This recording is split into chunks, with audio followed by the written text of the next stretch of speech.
রান্না করছি আলু পটলের তরকারি। এখানে পটল আর আলুটা ভেজে নিয়েছি, মশলা কষায় নিচ্ছি।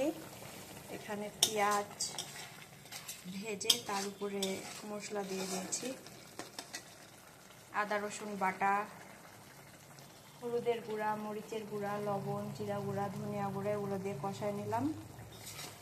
আপনাদের কাছে যদি টমেটো থাকে অবশ্যই দিয়ে দিবেন, আমার কাছে এখন নেই তাই আমি দিতে পারলাম না।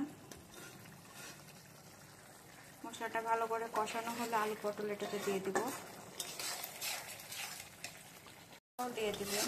আমি যে তেজপাতা, এলাচ, দারচিনি এগুলো দিয়ে দিয়েছি। মশলাটা ভালোভাবে কষানো শেষ, এখন আলু পটল ভেজে রাখাগুলো দিয়ে দিব। আলু পটল দিয়ে এখন এটাকে কষায় নেব ভালোভাবে।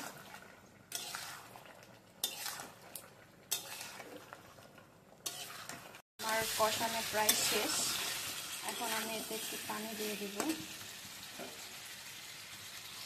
এটা রুটির সঙ্গে খেতে অনেক মজা, ভাতের সঙ্গেও অনেকে খায়।